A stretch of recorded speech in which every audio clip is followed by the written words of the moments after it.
Hello दोस्तों, आप आ गए मेरे YouTube चैनल पे बायो जर्नी विद प्रोफेसर सागर। अगर आपको बायोलॉजी बहुत ही सिंपल वे से सीखना है, उसके कंसेप्ट डायग्राम के साथ सीखना है, तो ये चैनल को आप जरूर सब्सक्राइब करो और बेल आइकन पे क्लिक करो। तो आज हम लोग आ गए एक नए टॉपिक के साथ, और ये टॉपिक के बारे में जो हम लोग डिस्कस करने वाले हैं वो है डिफरेंट एंडोक्राइन ग्लैंड। तो ये लेक्चर में हम लोग बेसिकली दो एंडोक्राइन ग्लैंड डिस्कस करेंगे, और जो एंडोक्राइन ग्लैंड है आपके ब्रेन से रिलेटेड या फिर ब्रेन के आजू बाजू में लोकेटेड है। तो जो पहला एंडोक्राइन ग्लैंड हम लोग जो बात करने वाले हैं वो हाइपोथैलेमस। हम लोगों ने ऑलरेडी डायनसेफेलॉन में सीखा है कि hypothalamus is a part of diencephalon. ये डायनसेफेलॉन का पार्ट है। अगर आपको याद आता रहेगा, ये डायग्राम में आपको दिख रहा है, this is the floor. Okay, diencephalon का जो फ्लोर है उसको बोलते हैं हाइपोथैलेमस। रूफ है, रूफ को बोलते हैं एपीथैलेमस। तो ये फ्लोर है, हाइपोथैलेमस आपको दिख रहा है, this is a hypothalamus structure. और हाइपोथैलेमस में नीचे देखो पिट्यूटरी ग्लैंड अटैच है। तो hypothalamus is floor of diencephalon. और ये डायनसेफेलॉन किसका पार्ट है? Fore brain. तो आपको क्या याद रखना है? फोर ब्रेन का तीन पार्ट है, olfactory lobes, cerebrum and diencephalon. ये डायनसेफेलॉन का भी फिर से तीन पार्ट है। Roof called as hypothalamus, lateral wall is called as thalami, and roof is called as epithalamus। तो आपको यहाँ पे दिख रहा है ये फ्लोर है हाइपोथैलेमस। फ्लोर मतलब उसका दैट इज वेंट्रल पार्ट। तो ये जो वेंट्रल पार्ट आपको दिख रहा है, this is the structure of the hypothalamus. और ये hypothalamus is endocrine in function, मतलब वो कुछ कुछ हॉर्मोन्स रिलीज कर रहा है जो किधर आएगा? डायरेक्टली ब्लड में आएगा। तो एंडोक्राइन ग्लैंड आपको पता है, डक्टेस ग्लैंड, जो कुछ सिक्रीशन है वो अल्टीमेटली कहां पे जा रहा है? ब्लड में जा रहा है। तो यहाँ पे देखो पॉइंट्स हम लोग देखते हैं। सो यहाँ पे दिख रहा है आपको, it is ectodermal in origin. Ectodermal मतलब क्या है? ये आपके बॉडी में देखो तीन जर्माइनल लेयर रहते हैं एम्ब्रियोनिक कंडीशन में। Outer is called as ectoderm, middle is called as mesoderm, inner is called as endoderm. तो जो बाहर का लेयर है एक्टोडर्म, उससे पूरा नर्वस सिस्टम बनता है। और हाइपोथैलेमस ये नर्वस सिस्टम का पार्ट है। आपको पता है hypothalamus is a connecting link. किसके बीच में कनेक्टिंग लिंक है? Nervous control and endocrine control के बीच में। तो it is located on the at the floor of the diencephalon. तो मैंने बोला ये फ्लोर है। फ्लोर मतलब कौन सा पार्ट हुआ? Ventral part. तो यहाँ कहाँ पे लोकेटेड है? ऑन द वेंट्रल साइड और the floor of the diencephalon. Main function क्या है? होम्योस्टैसिस, मतलब बॉडी का इंटरनल एनवायरमेंट है वो कांस्टेंट रखने का काम ये कौन करेगा? Hypothalamus. So the main function of the hypothalamus is that is homeostasis. मतलब आपके बॉडी का टेम्परेचर रहने दो, या फिर हम लोग क्या बोल सकते हैं, वाटर का कॉन्सेंट्रेशन रहने दो, सॉल्ट का कॉन्सेंट्रेशन रहने दो, थर्स्ट रहने दो, ये सब पैरामीटर क्या है? कंट्रोल करने का काम कौन करेगा? हाइपोथैलेमस।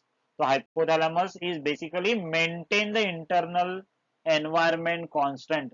इंटरनल एनवायरमेंट कांस्टेंट रखने का काम कौन करेगा? हाइपोथैलेमस। और उसी के वजह से हाइपोथैलेमस का जो मेन फंक्शन हो जाता है दैट इज होम्योस्टैसिस। और ये क्या करता है? कंट्रोल कर रहा है। किसको कंट्रोल कर रहा है? पिट्यूटरी ग्लैंड को। बराबर है कि नहीं? Bye releasing the hormone. तो ये हार्मोन एक तो क्या करेंगे? दैट इज एक्टिवेट करेंगे, या फिर उसको क्या कर रहा है? इनिबिट करेंगे। So control the secretory activity of the pituitary gland by release and inhibiting hormone. तो रिलीजिंग हार्मोन है या फिर इनिबिटिंग हार्मोन है, ये क्या कर रहे हैं? पिट्यूटरी ग्लैंड का जो एक्टिविटी है वो कंट्रोल करेंगे। और हाइपोथैलेमस जितना भी हार्मोन प्रोड्यूस करता है, ऑल आर पेप्टाइड हार्मोन, जो हम लोगों ने डिस्कस किया था केमिकल नेचर में। उसका डिस्क्रिप्शन में मैं लिंक पोस्ट कर रहा हूँ। तो यहाँ पे देखो हाइपोथैलेमस के जितने भी हॉर्मोन्स है, जो हॉर्मोन्स को नॉर्मली बोलते हैं रिलीजिंग फैक्टर, इनिबिटिंग फैक्टर, ये सब क्या है? पेप्टाइड हार्मोन है। They are made up of very short chain of amino acid and secreted by the neurosecretory cells. तो यहाँ पे न्यूरॉन है, these neuron become secretory, so these are called as neurosecretory cells. और उनका जो hormones है उसको बोलना है न्यूरो हार्मोन। तो ये हुआ हाइपोथैलेमस के इंट्रोडक्शन के बारे में। अभी हाइपोथैलेमस कौन कौन से हार्मोन रिलीज करते हैं वो उसके बारे में देखते हैं। तो आपको दिख रहा है ये लिस्ट ऑफ द हार्मोन है जो रिलीज कर रहा है हाइपोथैलेमस। तो पहला हार्मोन देखो क्या है, एड्रीनोकॉर्टिकोट्रोपिन रिलीजिंग हार्मोन। एड्रीनोकॉर्टिकोट्रोपिक हार्मोन है जो पिट्यूटरी ग्लैंड रिलीज करता है। तो कैसे होता है, the sequence is like this, मैं यहाँ पे आपको लिख के दिखाता हूँ। पहले क्या करेगा, ये जो हाइपोथैलेमस है, I will just write down H, ये हाइपोथैलेमस क्या रिलीज करेगा, ये रिलीजिंग फैक्टर रिलीज करेगा। कौन सा भी रिलीजिंग फैक्टर रहने दो, या फिर ये रिलीज करेगा इनहिबिटिंग फैक्टर। तो ये हाइपोथैलेमस जैसे रिलीजिंग फैक्टर रिलीज करेगा, ये रिलीजिंग फैक्टर काम करेगा पिट्यूटरी ग्लैंड के ऊपर। ओके, और ये pituitary gland then it is going to secrete a different hormones that is based on different releasing factor। अगर फॉर एग्जांपल रिलीजिंग फैक्टर है यहाँ पे एड्रीनोकॉर्टिकोट्रोपिन रिलीजिंग फैक्टर और कॉर्टिकोट्रोपिन रिलीजिंग फैक्टर सीआरएफ है फॉर एग्जांपल, तो यहाँ पे जो सीआरएफ है वो क्या करेगा, पिट्यूटरी ग्लैंड को एक्टिवेट करेगा to release the hormone called as ACTH। ACTH, तो ये जो ACTH है, this ACTH is going to act on adrenal gland। पता है आपको adrenal gland, adrenal gland is located on the kidney, so it is going to act on adrenal gland। समझ में आ रहा है कि नहीं। और ये adrenal gland है, these adrenal glands are located on the top of the kidney, और उसके बाद में उसमें से हार्मोन्स है वो रिलीज हो क्या, रिलीज होना स्टार्ट हो जाएंगे। तो समझ में आ रहा है फ्लो कैसा है। दूसरा देखो क्या है, थायरोट्रोपिन रिलीजिंग हार्मोन। अब ये थायरोट्रोपिन रिलीजिंग हार्मोन है, ये क्या कर रहा है, फिर से पिट्यूटरी ग्लैंड के ऊपर एक्ट करेगा। पिट्यूटरी ग्लैंड क्या रिलीज करेगा, TSH। ये TSH जाएगा और किसके ऊपर एक्ट करेगा, thyroid gland. I just write down TG, TG stand for thyroid gland. और ये थायराइड ग्लैंड से बाद में हार्मोन रिलीज होगा थायरोक्सिन। समझ में आ रहा है कि नहीं। मतलब ये thyroid gland is indirectly regulated by the hypothalamus. तो तीसरा है गोनाडोट्रोपिन रिलीजिंग हार्मोन। अभी नाम से ही पता चलता है गोनाडोट्रोपिन रिलीजिंग हार्मोन। ये गोनाडोट्रोपिन मतलब गोनाड्स के ऊपर क्या करेगा, पहले ये काम काम काम क्या कर रहा है, गोनाडोट्रोपिन रिलीजिंग हार्मोन एक्ट करेगा पिट्यूटरी ग्लैंड। पिट्यूटरी ग्लैंड से क्या रिलीज हो रहा है, गोनाडोट्रोपिन। और ये गोनाडोट्रोपिन जाके काम करेंगे गोनाड्स के ऊपर। आपको पता है गोनाड्स मतलब क्या है, that is reproductive organ, primary sex organ. Male में टेस्टीज और गोनाड्स, फीमेल में ovaries are called as gonads. और ये क्या है, प्राइमरी सेक्स ऑर्गन है जो क्या है, मेल या फिर फीमेल डिसाइड करने के लिए हेल्प करेगा। नेक्स्ट हार्मोन है प्रोलैक्टिन इनहिबिटिंग हार्मोन। तो ये क्या करेगा, नाम से ही पता चलता है, फिर से प्रोलैक्टिन इनहिबिटिंग हार्मोन एक्ट करेगा पिट्यूटरी ग्लैंड, और ये पिट्यूटरी ग्लैंड से क्या करेगा, इनहिबिट करेगा। किसका इनहिबिशन, प्रोलैक्टिन का इनहिबिशन। ये प्रोलैक्टिन हार्मोन है, ये काम करेगा मैमरी ग्लैंड के ऊपर। डेवलपमेंट ऑफ मैमरी ग्लैंड के लिए रिस्पॉन्सिबल है, मिल्क सिक्रीशन के लिए भी रिस्पॉन्सिबल है प्रोलैक्टिन, याद रखो ये।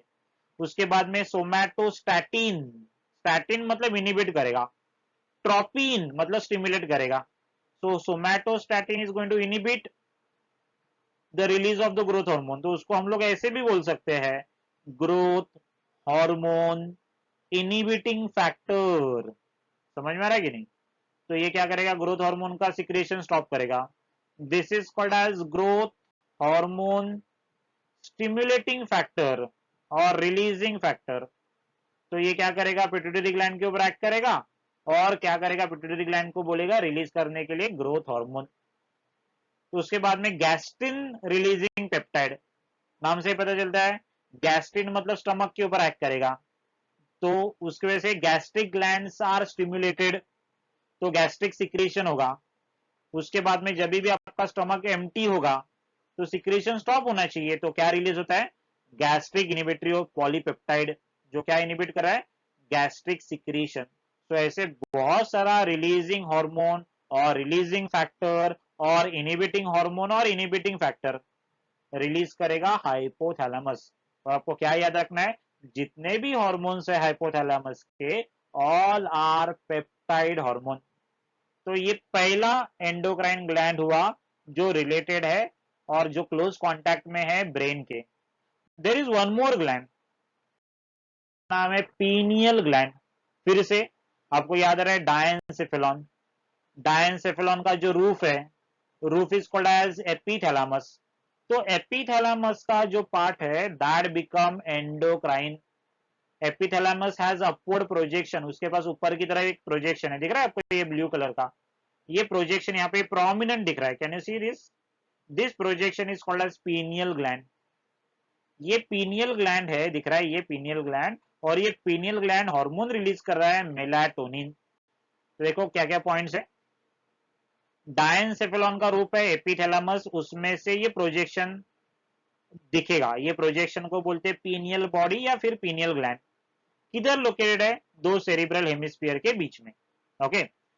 Sensitive to biochemical signal of the light, मतलब लाइट के हिसाब से उसका सिक्रेशन कम या फिर ज्यादा होगा। मतलब ये हार्मोन जो है, जो मेलाटोनिन जो हार्मोन रिलीज हो रहा है, ये मेलाटोनिन आपके बॉडी में स्लीप इंड्यूस करने का काम करेगा। मतलब आपको जितनी भी नींद आ रही है, ये नींद जो आएगी that is because of melatonin. और ये मेलाटोनिन क्या कंट्रोल करता है? आपका बायोलॉजिकल रिदम, मतलब आपका स्लीप वेक साइकिल है, ये कंट्रोल करने का काम कौन करेगा? मेलाटोनिन। दिख रहा है आपको ये मेलाटोनिन का स्ट्रक्चर है। स्लीप हार्मोन, मतलब जिससे आपको नींद आएगी। मतलब रात के समय जब भी आप सोने के लिए जाओगे तो ऑब्वियसली आपके ब्रेन में मेलाटोनिन का लेवल बढ़ेगा। ओके, समझ में आ रहा है कि नहीं? तो यहाँ पे अगर आपने देखा ये मेलाटोनिन, और ये जो है that is it is derive from the tryptophan, amine acid है। तो ये ट्रिप्टोफैन का अमाइंस है, अमाइन पता है ना, it is that is simple amines. तो ये ट्रिप्टोफैन से मेलाटोनिन जनरेट होगा।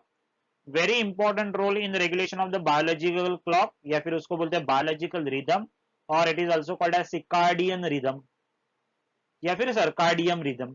तो ये बायोलॉजिकल क्लॉक में आपका जो स्लीप वेक साइकिल है उसको कंट्रोल करने का काम कौन करेगा? मेलाटोनिन। तो इसका बॉडी के भी ऊपर भी इन्फ्लुएंस है, इन्फ्लुएंस करेगा body temperature, metabolism and reproductive cycle. ये सबको क्या करता है? ये इन्फ्लुएंस करेगा।